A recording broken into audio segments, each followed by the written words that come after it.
Reverend Don Lewis coming to you from beautiful Florida.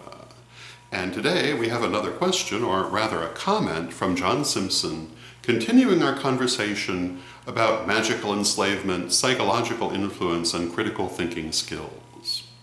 So before I answer this comment, I want to first recap a little bit about what we've discussed. We started by discussing the idea that people could have been magically enslaved for the last 5,000 years in horribly abusive societies, a point of view I do not agree with. We continued it by discussing the idea that people do, however, influence each other all the time, and that it is necessary to employ critical thinking skills in order to understand when influences are beneficial to you and when they are not. And John had made the comment previously that he believed the world is full of traps to ensnare the unwary. Well, having answered these two questions, today I get the following comments. I get the comment from John that it's very sad to think that people should have to question other people's motivations, and that if this were the case, he's sure society would disintegrate, and that most people really want the best for everyone else, and that people should not have to question other people's motivations. And then he went on to say that he is certain that in an earlier time, when the fastest transportation was by horse, that if a stranger came into a village and tried to influence the people there in a negative way, he's quite sure the village elders would have taken care of it and shown the stranger the error of their ways. Well, what do we say to this? We started with the question about the idea that people are magically enslaved and magically influenced in ways they don't know that are bad for them, and that the world is full of traps to ensnare the unwary, which is one worldview. And now today we are told that people should not have to question other people's motivations or be wary about them, because everybody has other people's good interests at heart. Now, how do you get these two in the same brain? I don't really get it. These two ideas do not come together in the middle. Either the world is full of traps for the unwary, or people do not need to be wary. But if the world is full of traps for the unwary, you really ought to be wary. How do you have both of these ideas? I don't get it. I don't quite understand how you could reconcile these ideas, let alone the idea that people are being magically enslaved against their will, but should not be wary. What? How? I don't get it. I totally don't get this.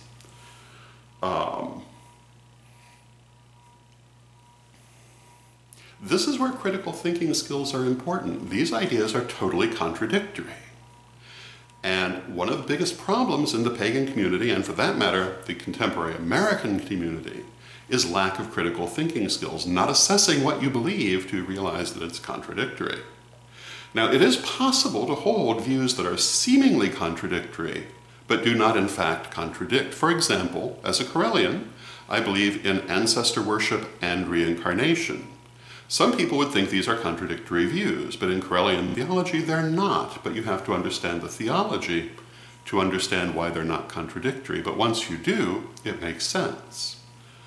A world full of snares for the unwary, but people should not be unwary? Maybe there's something under here I don't see that somehow causes these two views to not be mutually exclusive. But I'll have to ask what it is, because I don't see what it could be. Either you need to be wary about the snares that are out there, or you don't. I don't know what else to say to this. The next point, however, that I will make is that this seems also to come from a premise that all influence is bad, and that nobody would be influencing people for anything but bad reasons. But if you remember what I actually said in the last vlog, many of the examples I gave were very positive.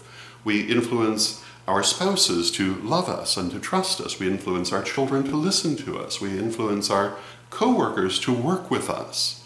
These are all positive things, and people bring all kinds of ways to bear to influence people in these ways. They're not always conscious of it, but it's very much influence. That's what influence is, when you try to affect how someone views you or the decisions that they make.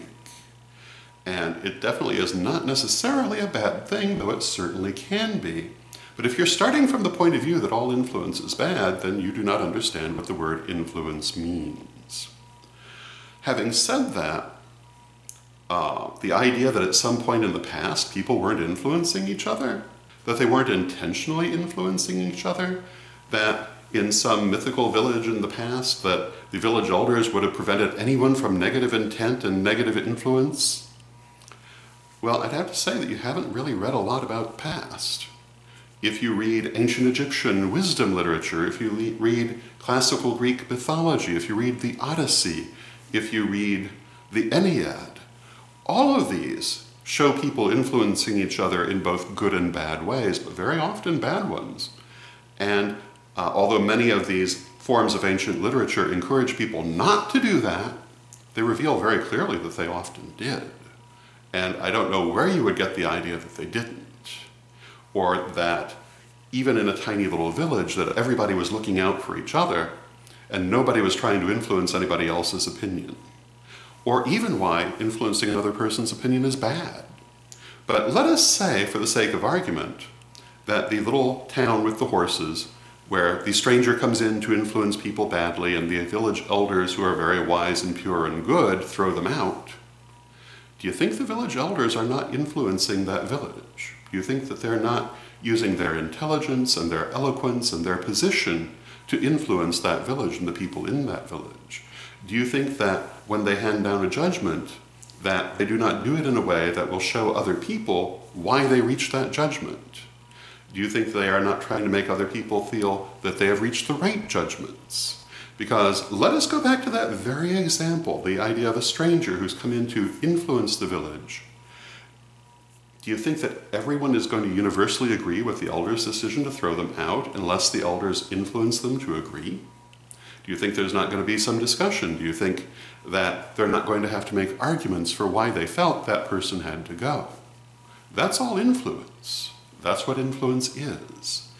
And it certainly is not a modern phenomenon. Now, I do get the premise that John is coming from. Modern society is bad and ancient society was good. And that's crap. It is absolutely untrue. Not necessarily that modern society is good, but that ancient society was any different. Humans are humans, and they've always been. And if you want to believe that there is a magical utopia somewhere where everybody is looking out for everyone else and nobody's influencing anyone else, well, you can believe it, but you're not going to find it because it's never been. Even within families, people are constantly influencing each other's opinions. It's what we do as humans. It's not bad, although it can be, but it isn't inherently. It's just part of communication. So I guess my point is that you really need to bring your critical thinking skills to bear in terms of the things that you believe. Not necessarily just these things, but anyone watching this, you really should critically examine what you believe and why you believe it, and make sure that it's not contradictory, because a lot of people do believe contradictory things at the same time, and then they wonder why they end up with crossed wires and a mess on their hands. So I encourage you to look within yourself and reassess what you believe and why you believe it, no matter who you are. It's always a good thing. So those would be my thoughts for today. I hope you find them helpful, and until next time, may you blessed be.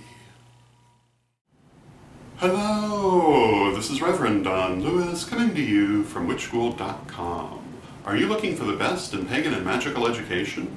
With more than 12,000 pages, witchschool.com is like having your own personal library with individual learning assistants to help you study. And Witchschool's Anyone, Anytime, Anywhere education system is available any place on Earth, anywhere you are and anytime you want it, as long as you have an internet connection. Witchschool's lifetime memberships are a great value. They really do last a lifetime. They've been there for years and they'll be there for years to come. So get your membership today at witchschool.com.